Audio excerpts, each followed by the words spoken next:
terima kasih semuanya. Shalom, luar biasa.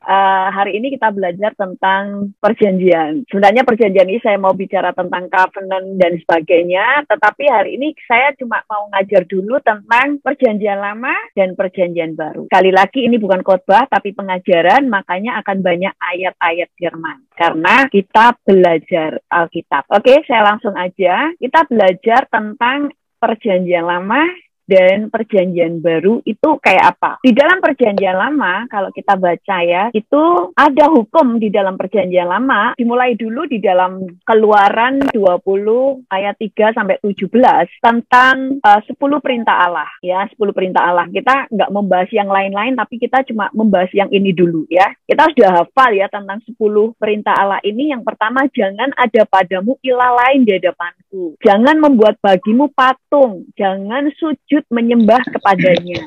Jangan menyebut nama Tuhan Allahmu dengan sembarangan. Ingatlah dan kuduskanlah hari Sabat. Hormatilah ayahmu dan ibumu supaya lanjut umurmu. Jangan membunuh, jangan berzina, jangan mencuri, jangan mengucapkan saksi dusta, jangan mengingini rumah sesamamu, jangan mengingini istrinya, dan sebagainya. Nah, kalau kita lihat di sini, semuanya itu kebanyakan semua bicara tentang jangan, ya kan? Jangan ada padamu inilah, jangan, semuanya tentang jangan lakukan ini, jangan lakukan itu, dan sebagainya, semua bicara jangan. Nah, sebenarnya di perjanjian lama, hukum yang ada di perjanjian lama yang Tuhan berikan kepada bangsa Israel, itu karena bangsa Israel itu adalah masih kanak-kanak rohani. Bapak Ibu kalau punya anak, itu kalau masih anak-anak, Bapak Ibu akan banyak berkata, jangan lakukan ini, jangan lari-lari, jangan tiba-tiba nyebrang, ya kan? Jangan makan kebanyakan, jangan makan permen yang kebanyakan. Banyak hal tentang jangan.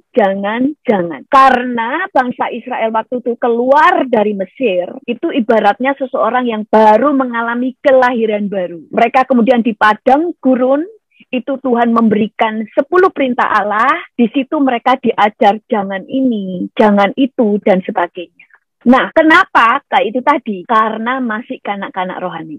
Itu sebabnya kalau orang masih kanak-kanak selalu pertanyaannya gitu, kalau begini boleh nggak? Kalau saya lakukan ini boleh nggak? Ya kan? Itu masih kanak-kanak rohani. Boleh nggak yang ini? Boleh nggak yang itu? Gitu. Makanya pada waktu kanak-kanak diajari apa yang boleh dan apa yang tidak boleh. Tetapi juga gini, tadi kan dikatakan jangan lakukan ini, jangan lakukan itu. Kalau berbicara tentang jangan lakukan ini, jangan lakukan itu, sebenarnya ini adalah pasif. Pasif itu gini, kalau dikatakan jangan membunuh, yang penting saya nggak membunuh, ya sudah cukup, ya kan? Jangan bersaksi dusta, ya sudah, yang penting saya sudah nggak bersaksi dusta, sudah cukup. Pasif, yang penting saya nggak melakukan semuanya itu, maka saya hidupnya benar. Selama dia tidak membunuh, tidak mencuri, tidak bersaksi dusta, tidak mengingini milik orang lain, selama di dalam hidupnya tidak ada ilah lain, dia sudah berbuat benar.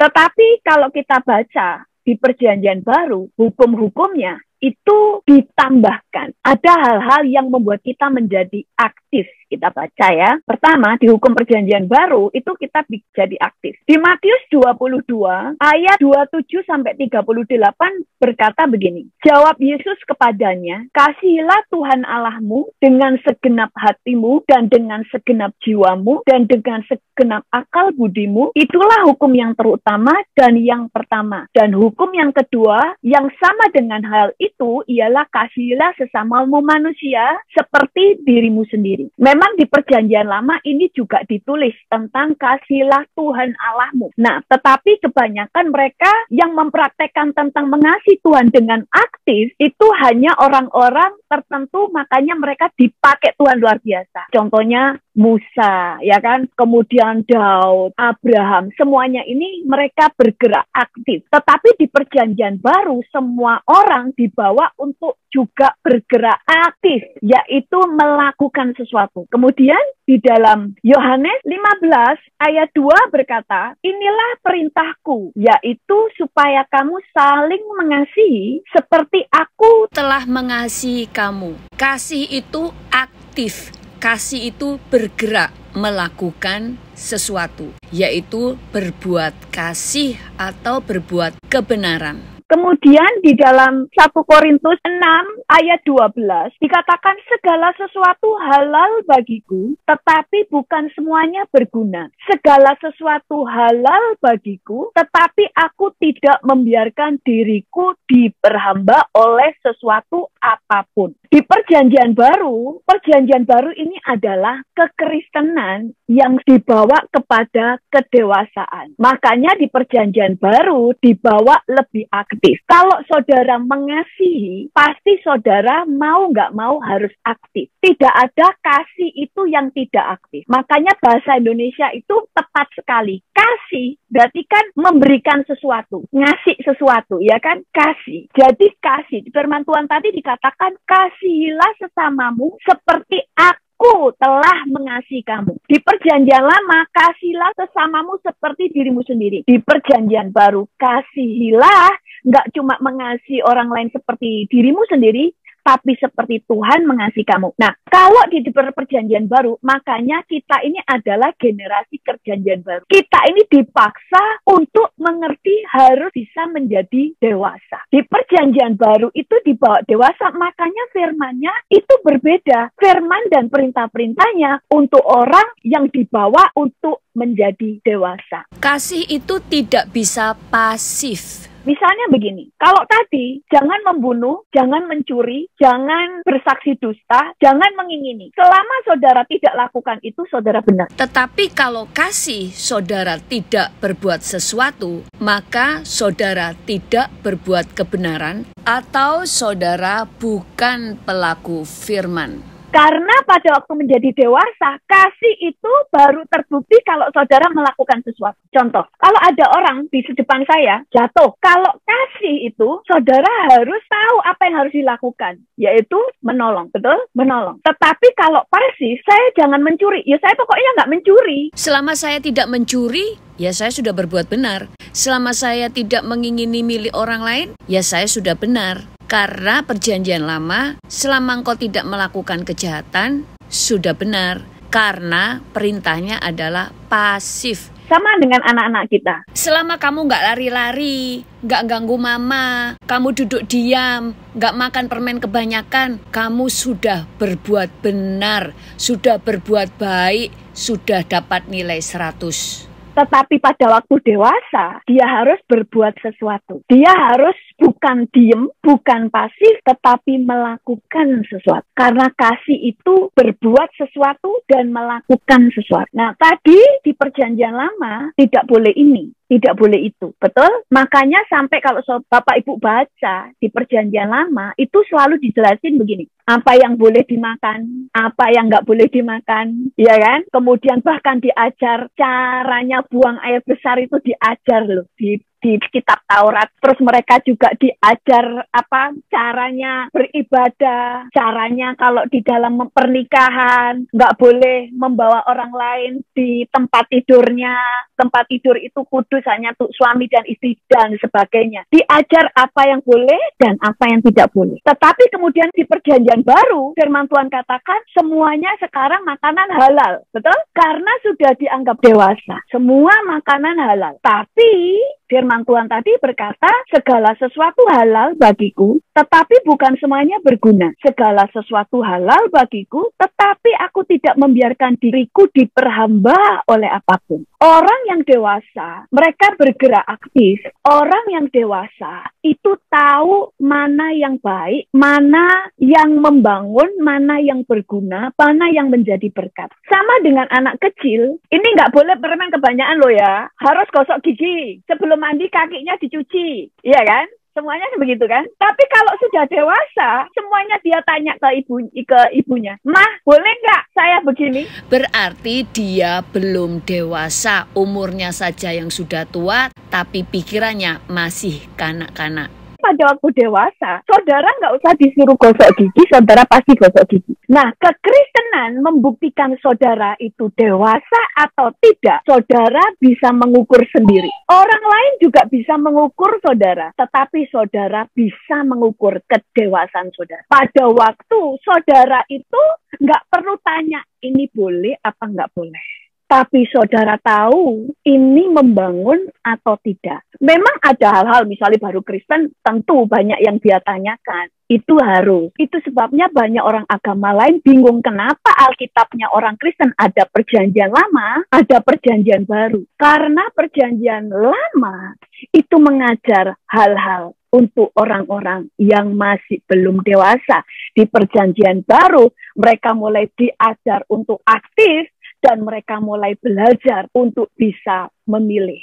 Oke, sekarang semua makanan boleh, tapi kamu harus memilih mana yang menyehatkan dan tahu batasan. Orang dewasa tahu batasan, orang tidak dewasa tidak tahu batasan. Kemudian tadi dikatakan kalau perjanjian baru, kita itu harus mulai aktif, mulai belajar aktif, melakukan sesuatu. Kalau melakukan sesuatu, baru dihitung. Anak-anak nggak nakal, udah bagus. Kalau dewasa, bukan nggak nakal yang dibilang bagus. Tetapi kalau dia berbuat sesuatu untuk kebaikan orang lain. Anak kecil, pada waktu saudara masak, anak-anak nggak mengganggu, sudah bagus. Tapi kalau dewasa, nggak mengganggu, itu nggak bagus. Tapi dia harus punya inisiatif menolong ibunya. Makanya bicara tentang kasih itu aktif. Oke, contohnya ya. Aktif ini tentang penghakiman. Kalau di judulnya di Alkitab itu tentang penghakiman terakhir. Di sini dikatakan begini. Apabila anak manusia datang dalam kemuliaannya dan semua malaikat bersama-sama dengan dia, maka ia akan bersemayam di atas tahta kemuliaannya. Lalu semua bangsa akan dikumpulkan di hadapannya dan ia akan memisahkan mereka seorang daripada seorang. Sama seperti gembala memisahkan domba dari kambing, dan ia akan menempatkan domba-domba di sebelah kanannya dan kambing-kambing di sebelah kirinya. Dan raja itu akan berkata kepada mereka yang di sebelah kanannya, "Mari,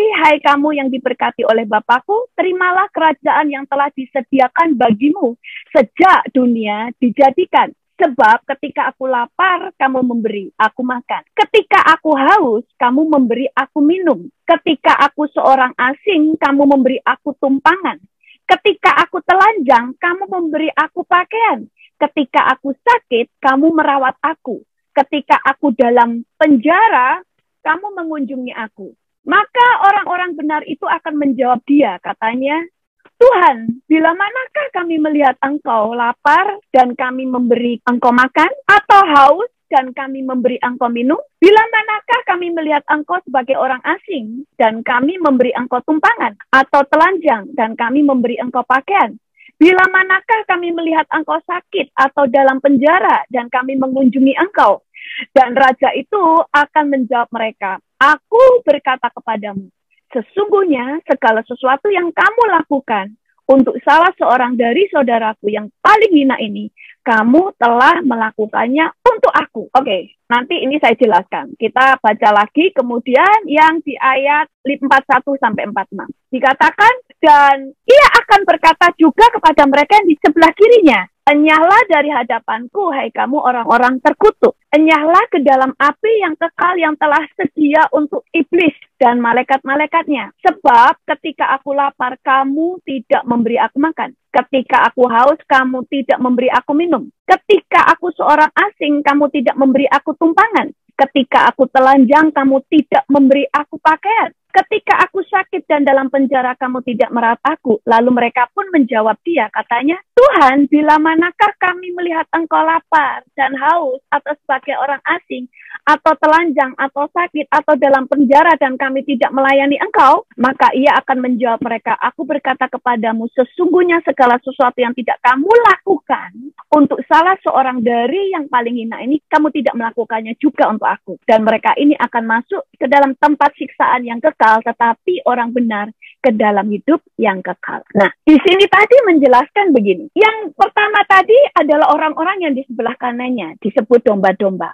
Kenapa dia disebut domba dan mendapatkan reward, mendapatkan mahkota, mendapatkan hadiah? Karena mereka melakukan sesuatu. Tetapi mereka merasa tidak pernah melakukan sesuatu. Sekali lagi, perjanjian baru berbicara untuk hukum, mengajar orang untuk dewasa. Dewasa di sini ini satu aktif, kedua masalah hati yang benar, motivasi hati yang benar. Hati yang benar itu dia gini, Tuhan berkata dia telah memberi dia makan. Mereka bilang gini, kapan aku memberi makan? Merasa nggak memberi makan? Terus Tuhan katakan, kalau engkau memberi kepada orang-orang yang hina ini, engkau memberi makan kepadaku. Ya kan? Terus kedua, itu kepada yang kambing. Dia berkata, kenapa mereka itu kemudian menerima hukuman? Karena mereka pasif. Padahal sebagai anak-anak, kalau masih kanak-kanak rohani, mereka tadi jangan lakukan ini, jangan lakukan itu. Pasif. Selama nggak lakukan apa-apa, nggak masalah. Tapi pada waktu kita mulai dewasa, menerima banyak anugerah, tahu kebenaran, mulai kalau pasif, kadang-kadang itu salah. Kalau saudara bisa menolong orang dan saudara tidak menolong, itu di mata Tuhan jahat. Tetapi kalau memang tidak bisa menolong, saudara nggak jahat. Tapi karena memang tidak bisa menolong. Makanya kenapa yang gambaran tentang orang kaya masuk surga dan Lazarus yang miskin, ya kan, tahu ya? Kenapa orang kaya itu masuk neraka? Karena dia ada orang miskin di depan pintunya, kelaparan, dia nggak ngasih makan. Sepiring pun nggak, padahal dia membeli baju yang mewah, dia makan-makan pesta setiap hari, dan sebagainya. Sehingga dia dinyatakan bersalah. Nah, kedewasaan itu dia tahu apa yang harus dilakukan. Makanya di perjanjian barulah kita diajar berbuah, diajar menjadi terang, diajar menjadi garam. Betul? Kalau kamu tahu bahwa kamu bisa melakukan hal yang baik, lakukan. Karena kekristenan itu aktif, kedewasaan itu aktif. Iman, makanya firman Tuhan katakan, iman tanpa perbuatan adalah mati. Karena kedewasaan itu aktif. Iman itu aktif. Kasih itu aktif. Itu sebabnya di perjanjian lama, itu yang dipakai Tuhan adalah orang-orang tertentu. Mereka menerima pengurapan, yaitu ada yang memang Tuhan panggil sebagai nabi-nabi sejak mulanya, raja dan sebagainya. Nabi-nabi yang akan mengajari bangsa Israel. Tetapi di perjanjian baru, semua orang dipanggil untuk bisa mengajar. Kenapa? Karena di perjanjian baru semua orang dibawa menjadi dewasa. Itu sebabnya pada waktu saudara menerima mendapatkan rema, saudara kemudian menerima berkat, saudara menerima pengajaran, saudara harus belajar mengajarkan kepada orang lain. Karena kedewasaan itu selalu bicara tahu apa yang harus dilakukan untuk orang lain. Makanya kenapa karunia-karunia diberikan kepada semua orang di perjanjian baru. Bukan hanya orang tertentu. Karena di perjanjian baru tidak lagi diajar gak boleh ini,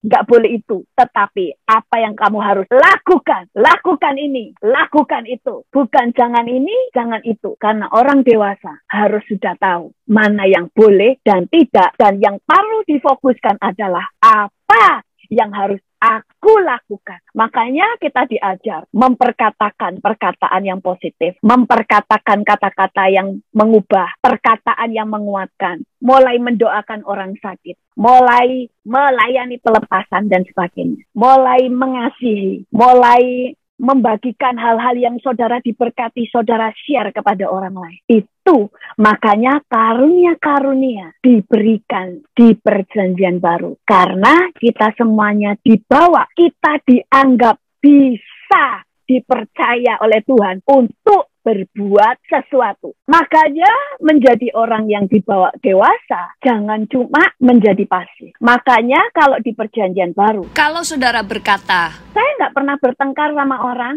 saudara nggak pernah bertengkar karena tidak pernah bertemu manusia, saudara bukan orang yang sabar, saudara tidak punya nilai, karena saudara tidak aktif, saudara nggak ketemu orang yang saudara nggak pernah kena gesekan, tapi pada waktu menerima gesekan dan saudara tahu bereaksi benar, saudara melepaskan pengampunan. Nah, itu baru namanya kedewasaan. Makanya orang yang lari atau pasif, dia tidak dewasa. Nah, kemudian di perjanjian baru lagi, hukumnya itu berbeda. Oh ya, ini tadi ya, ini kan bukan karena berbuat jahat, tapi karena tidak berbuat apa-apa. Dia berdosanya karena bukan berbuat jahat, tapi karena tidak berbuat apa-apa. Dia tidak berbuat jahat seperti membunuh, mencuri, atau berbuat zina, tetapi kejahatan dia di mata Tuhan adalah karena tidak berbuat apa-apa pada waktu dia melihat orang-orang yang butuh pertolongan dan dia bisa menolong, tetapi dia pasif,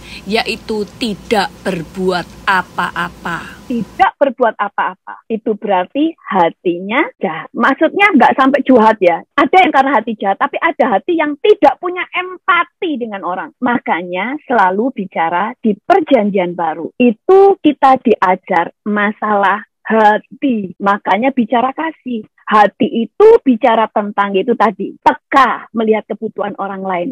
Suka untuk menolong orang lain. Menolong itu nggak selalu bicara uang ya, tetapi memberi pertolongan. Saya dulu punya teman ya di Indonesia, saya kan pelayanannya. Dia nggak punya duit. Dia tuh selalu ke rumah saya, masakin saya. Sampai saya bilang begini, kamu kok baik sekali sih selalu masakin saya. Bersihin rumah saya, masakin. Gitu ya kan, tiba-tiba baju saya dilipatin sama dia. Dia bilang gini, soalnya saya nggak bisa kasih persembahan, saya belum bisa menginjil, saya belum bisa pelayanan, tetapi saya suka mendukung hamba-hamba Tuhan yang melayani. Jadi dia bilang gini, saya masak, ya, saya masakin. Tapi saudara tahu nggak, setelah beberapa lama saya melihat, Tuhan itu, anak ini kayak dikejar berkat. Kemana saja, selalu ada saja, baik itu orang muslim atau apa, itu kirim berkat sama dia. Ada saja itu yang menolong dia, yang kasih dia hadiah lah, ngasih dia makanan lah, ngasih dia oleh-oleh lah, sampai berkat banyak. Nah, ini orang dewasa. Dia tahu apa yang dia harus berikan. Dia tahu apa yang dia harus persembahkan kepada Tuhan. Makanya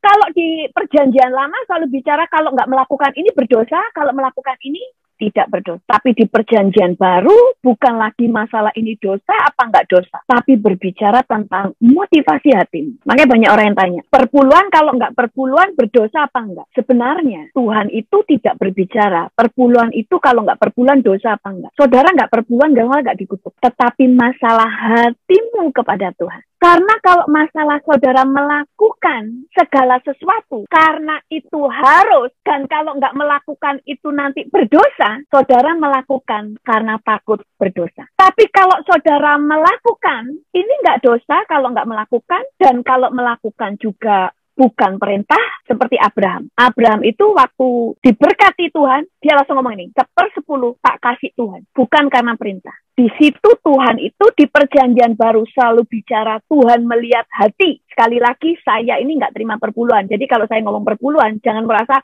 oh ini supaya perpuluhan. Enggak, saya nggak pernah terima perpuluhan, saudara. Nggak terima perpuluhan. Jadi persembahan pun saya nggak pernah terima persembahan. Ini karena saudara-saudara kan yang dulu yang minta ya ada persembahan, ya kan untuk mendukung pelayanan dan sebagainya, maka ada persembahan. Nah ini ada banyak saksi. Nah perpuluhan nilainya lebih tinggi kalau saudara melakukan bukan karena takut berdosa, tapi karena saudara mengasihi Tuhan. Itu nilainya lebih tinggi, bukan karena peraturan.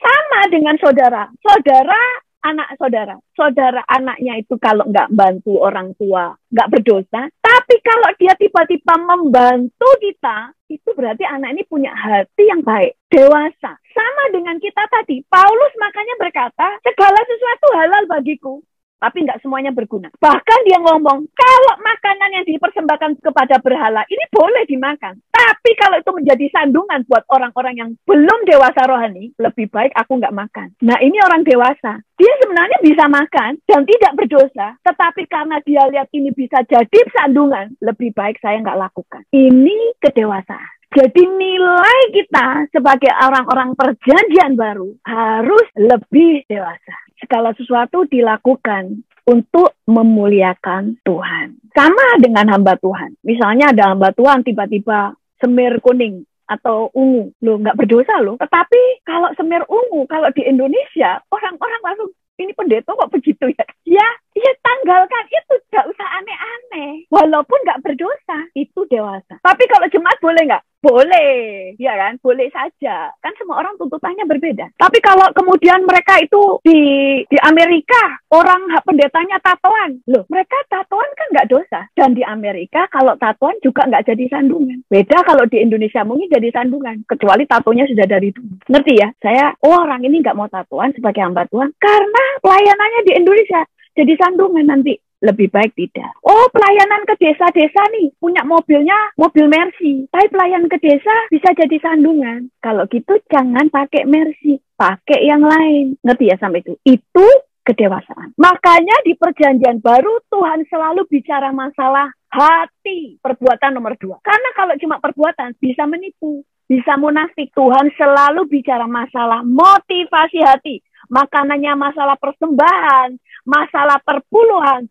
Bukan lagi ini berdosa kalau nggak perpuluhan, berdosa kalau nggak persembahan, sudah nggak lagi. Tapi masalah hati. Kalau di perjanjian lama nggak lakukan, berdosa. Di perjanjian baru mulai belajar, ngerti ini tidak berkenan, ini berdosa. Tapi saya melakukan bukan karena takut dosa, tapi karena mengasihi dan menghormati Tuhan. Kemudian ayat yang berikutnya, di dalam Yakobus 4 ayat 7 berkata, jadi jika seorang tahu bagaimana ia berbuat baik, tetapi ia tidak melakukannya, ia berdosa. Jadi di perjanjian baru, dosa itu pada waktu saudara tahu sebenarnya ini perbuatan yang benar, perbuatan yang baik, tapi tidak melakukannya, dia berdosa. Kalau nggak tahu, ya nggak berdosa. Kalau di perjanjian lama, semua pokoknya aturannya A, semuanya berdosa kalau nggak lakukan. Di perjanjian baru, kamu tahu perbuatan itu harus perbuatan baik. Kamu tahu bahwa orang itu harus ditolong, tapi kamu tidak melakukannya. Karena ada motivasi, ada hati itu gini, cuek, nggak peduli lah, nggak ngurus orang itu lah. Nah itu hati yang jahat. Jadi yang Tuhan nilai itu hati.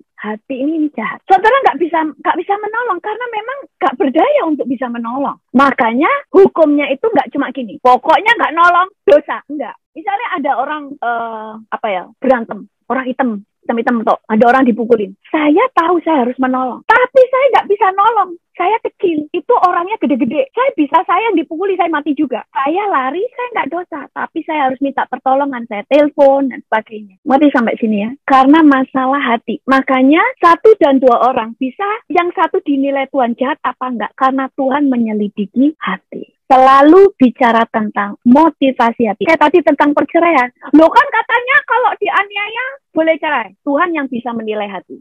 Saudara ditampar karena saudara cerewet sampai suaminya jengkel ditampar. Terus saudara minta cerai. Jahat di mata Tuhan. Karena dia tidak mau belajar berubah. Kok yang satunya kok boleh? Karena Tuhan yang menilai hati. Orang ini mau melindungi dirinya karena sudah nggak bisa untuk menahan. Misalnya ya, melindungi anak dan sebagainya.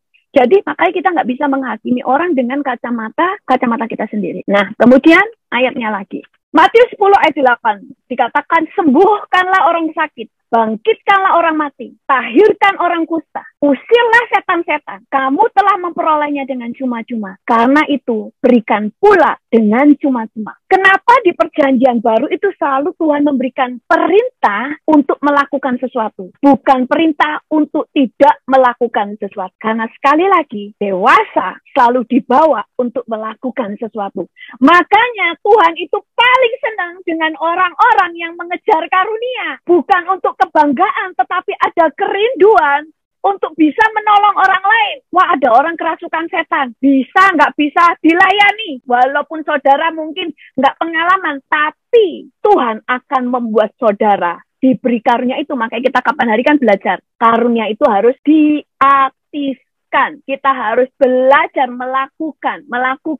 Makanya di perjanjian baru selalu bicara lakukan. Di dalam Matius 8 ayat 19 berkata, karena itu pergilah, jadikan semua bangsa muridku, dan baptislah mereka dalam nama Bapa dan Anak dan Roh Kudus, dan ajarlah mereka melakukan segala sesuatu yang kuperintahkan kepadamu, dan ketahuilah aku menyertai kamu senantiasa sampai kepada akhir zaman. Ajarlah mereka. Berarti semua orang dipanggil untuk mengajar. Belajar sedikit, berikan sedikit. Semakin banyak belajar, semakin banyak diberikan. Makanya kalau kita dibawa menjadi dewasa rohani, tidak bisa aktif. 7 hari belajar tok, merasa rohani. Hari pertama, hari Senin sampai Minggu, semuanya di gereja, penyembahan tok, belajar tok. Dia pikir dia rohani. Tidak rohani. Karena dewasa harus melepaskan sesuatu. Kalau sudah belajar, terus apa yang kamu lakukan? Makanya kapan hari ada seorang senang untuk memberikan kepada orang-orang, saya diberkati di situ, bagus. Tetapi ya, dia juga harus mulai belajar menyampaikan sesuatu yang dia peroleh. Nanti sampai sini ya. Karena sekali lagi perjanjian lama, jangan ini, jangan itu, karena untuk anak-anak rohani. Karena bangsa Israel waktu itu baru keluar dari Mesir. Tapi kita adalah orang-orang di dalam perjanjian baru, dibawa Tuhan untuk menjadi dewasa. Ya, di sini selesai. Bentar ya. Makanya tadi dikatakan pergi, jadikan semua bangsa muridku, ajarlah mereka, dan sebagainya. Saudara bisa share video yang membangun, jangan share tentang video-video artis dan sebagainya yang gak berguna, ya kan? Tetapi yang bisa membangun dan sebagainya. Oke, itu dulu. Sampai situ ada nggak pertanyaan? Saudara, Bapak Ibu nangkep nggak dari sini? Menangkap? Ada yang dapat sesuatu atau ada pertanyaan? Nangkep. Cukup jelas, Pastor. Mantap. Ada yang bertanya? Sangat.